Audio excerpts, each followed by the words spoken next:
Pemirsa, Anda kembali menyaksikan Kominfo Newsroom. Pada pertemuan kedua kelompok kerja pendidikan Education Working Group G20, Mendikbudristek Nadiem Anwar Makarim menyampaikan peran gotong royong sebagai landasan penting transformasi pendidikan Indonesia melalui terobosan Merdeka Belajar. Menurutnya, gotong royong dan visi itu menjadi modal solid kepemimpinan Indonesia dalam G20.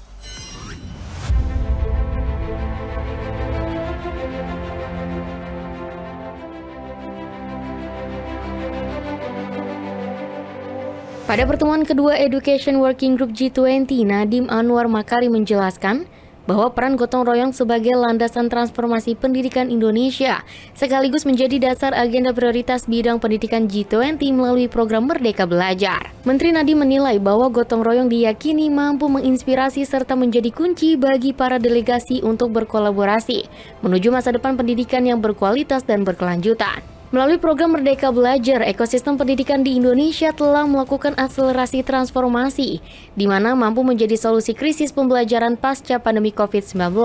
Adapun upaya yang terus dilakukan terkait pemulihan pembelajaran antara lain dengan menghadirkan kurikulum merdeka, asesmen nasional, dan program guru penggerak. I am very touched to know that the idea of gotong royong as a value we hold dear as Indonesians resonated with such key delegates during the previous meeting last March.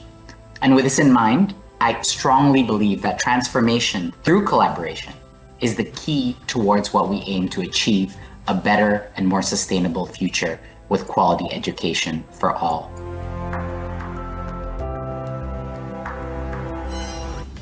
Pemirsa, dalam mendukung implementasi Inpres nomor 9 tahun 2020, Kementerian Komunikasi dan Informatika melaksanakan pertunjukan rakyat di Manokwari, Papua Barat. Acara ini ditunjukkan sebagai upaya meningkatkan kesadaran kaum milenial agar selalu berkreasi dan berperan aktif dalam pembangunan di daerah masing-masing.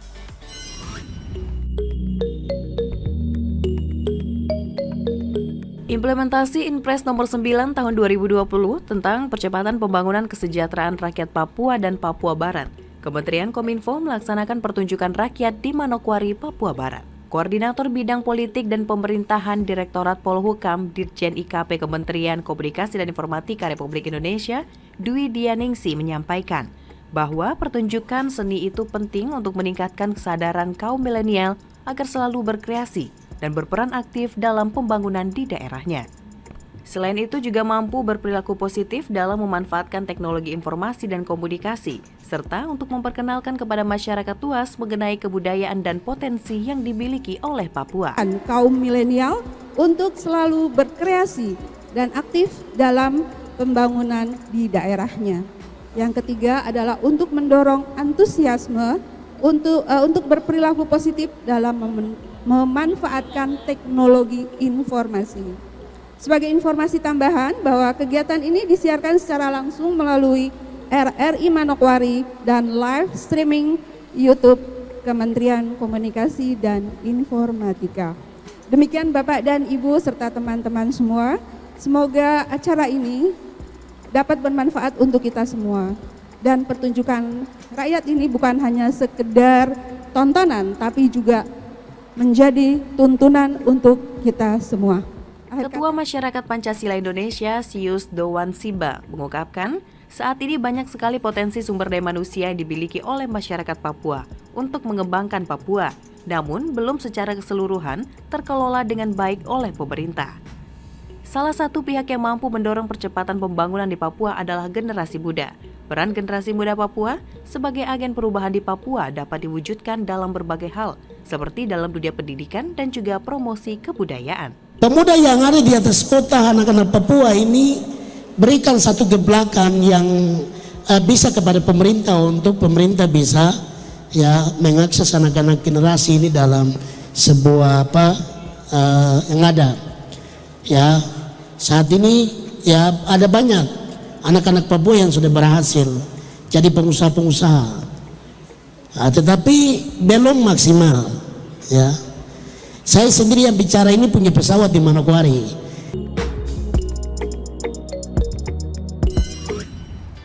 Kita ke informasi lainnya pemirsa, Menteri Pemberdayaan Perempuan dan Perlindungan Anak I Gusti Ayu Bintang Darmawati berharap setelah disahkannya Undang-Undang Nomor 12 Tahun 2022 tentang tindak pidana kekerasan seksual dapat membuat jera para pelaku kekerasan seksual utamanya pada anak.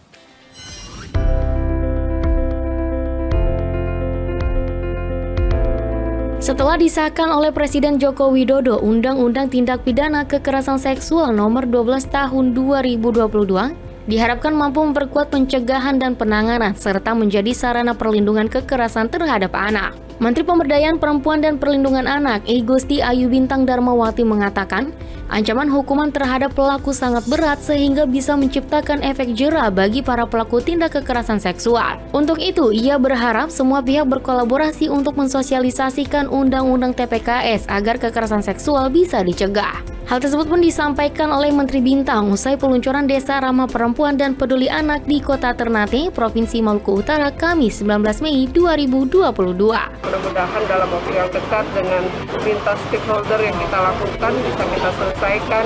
Kemudian yang masih menjadi PR untuk kita pengentasan daripada kekerasan seksual ini adalah kacamata atau perspektif yang sama dari aparat penegak hukum.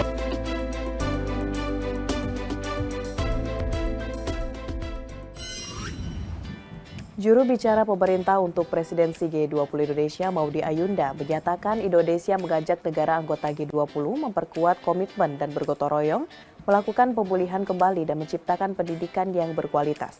Mengingat selama 2 tahun terakhir banyak sekali tantangan dunia pendidikan yang harus dihadapi.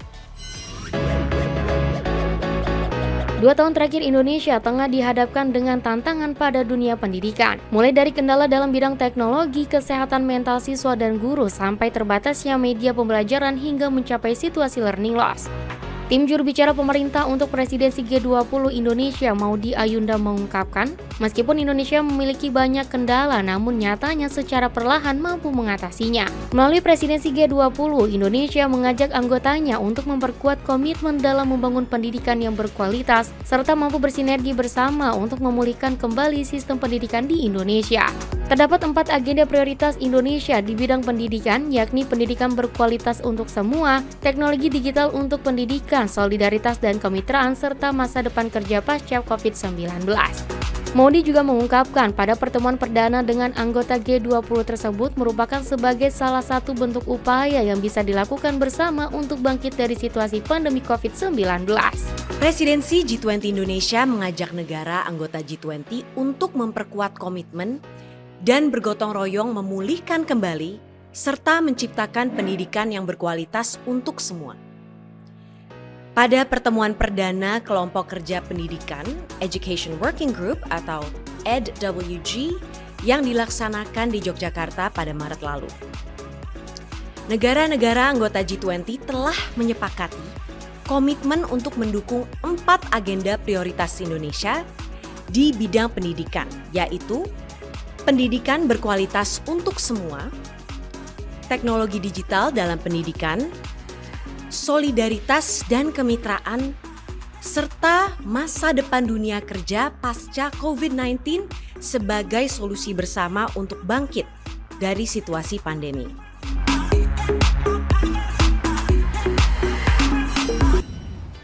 Pemirsa, usai jeda kami akan kembali dengan informasi peran lembaga sensor film sebagai kekuatan kedaulatan bangsa. Sesaat lagi.